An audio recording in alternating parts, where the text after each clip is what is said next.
Hello मैत्रिणींनो, नमस्कार. रेखा स्पेशलमध्ये सर्वांचं स्वागत.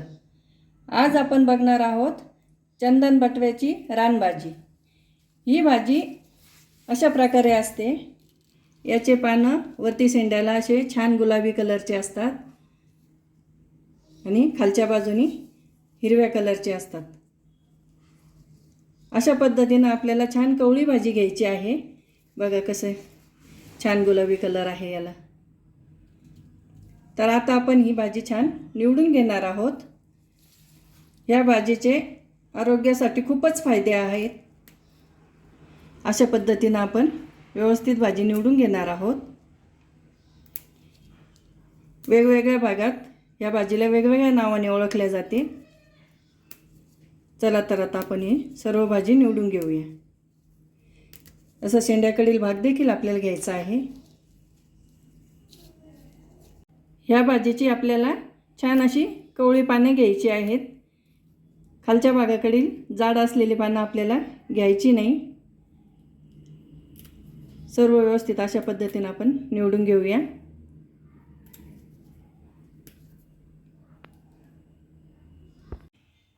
चंदन बटव्याची भाजी मी ही छान निवडून घेतलेली आहे. आता आपण ही स्वच्छ 2 पाण्याने धुवून घेणार आहोत. पावसाळ्याच्या सीझनमध्ये आपल्याला जास्तीत जास्त ह्या रानभाज्या मिळतात. तर प्रत्येकाने आपण या भाज्या खाल्ल्या पाहिजे. इतर वेळात तर आपल्याला मार्केटमध्ये फवारणी केलेल्याच भाज्या मिळतात. तर कमीत कमी आपण पावसाळ्यामध्ये देखील या भाज्यांचं सेवन केलं पाहिजे. चला तर आता आपण रेसिपीला सुरुवात करूया. यासाठी मी साहित्य घेतलं आहे. एक जुडी मी हा चंदन बटवा घेतलेला आहे. हा मी स्वच्छ 2 पाण्याने धुवून घेतलेला आहे. इकडे मी डाळीचं पीठ घेतलेलं आहे. हे मी 2 चमचे घेतलं आहे. त्यासाठी मी आता डाळ घेतलेली आहे.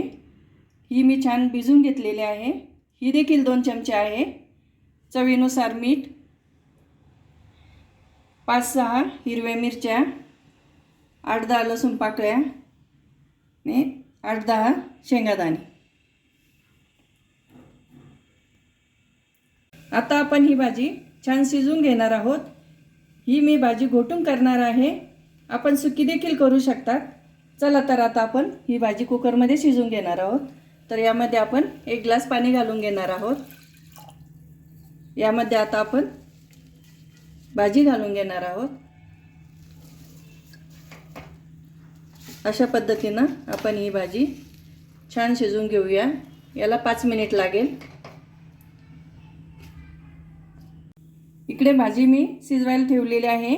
तोपर्यंत आपण हे हिरव्या मिरच्या आणि लसूण छान बारीक करून घेणार आहोत. आता आपली भाजी छान शिजून झालेली आहे. आता आपण एका बाउलमध्ये काढून घेऊया. आता आपण ही भाजी घोटून घेणार आहोत. आपल्याला ही गावाकडच्या पद्धतीनं करायची आहे. अतिशय रुचकर अशी लागते. आता आपण याला छान घोटून घेऊया.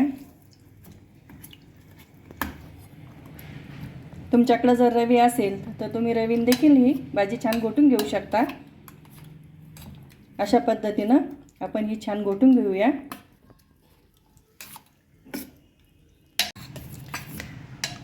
ही भाजी आता आपण छान घोटून घेतलेली आहे.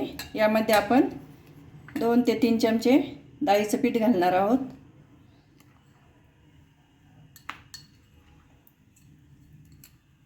आता आपण हे छान मिक्स करून घेऊया. यामध्ये मी अर्धा ग्लास पाणी घालणार आहे.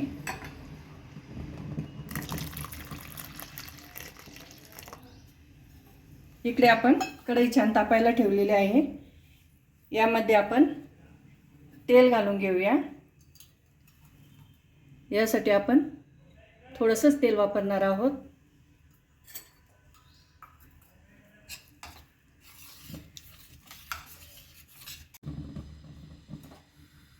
इकडे आपलं तेल छान तापलेलं आहे. यामध्ये आपण मोहरी घालून घेऊया. अर्धा चमचा मोहरी, अर्धा चमचा जिरं, जिरे छान तडतडले आहे.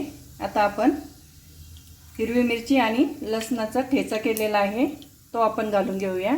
अशा पद्धतीनं मी हे छान कुटून घेतलेलं आहे. आता आपण हे यामध्ये घालून घेऊया.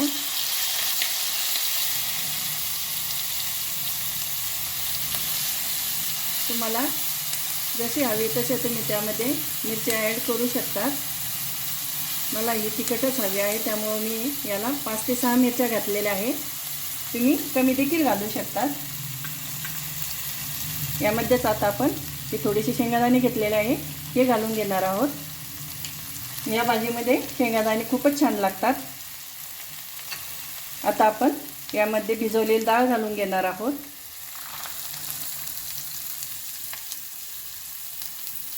छान परतून घेऊया. आपला मसाला छान परतून झालेला आहे. आता आपण यामध्ये भाजी घालून घेणार आहोत. आपण ही भाजी जपूनच घालायची, अंगावर उडू शकते.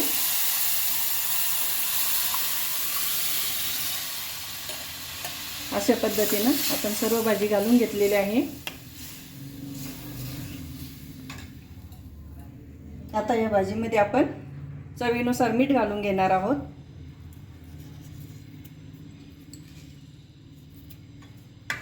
आपण ही भाजी आता छान 5 मिनिट शिजू देणार आहोत. चला तर मैत्रिणींनो, तयार झाली आपली अतिशय रुचकर अशी चंदन वाटव्याची भाजी.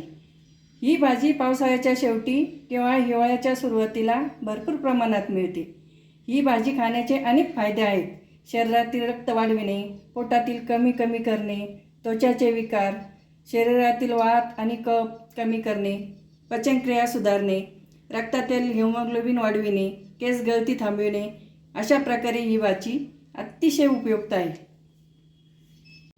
मैत्रिणींनो, आपण ही भाजी ज्वारीची भाकरी किंवा बाजरीच्या भाकरीसोबत, त्यासोबत ठेचा, कांदा, काकडी आणि लोणचं देखील तुम्ही घेऊ शकतात. अशा पद्धतीनं अगदी पारंपरिक गावाकडच्या जेवणाची तुम्हाला आठवण येईल. तुम्ही ही भाजी अशी नक्की करून बघा.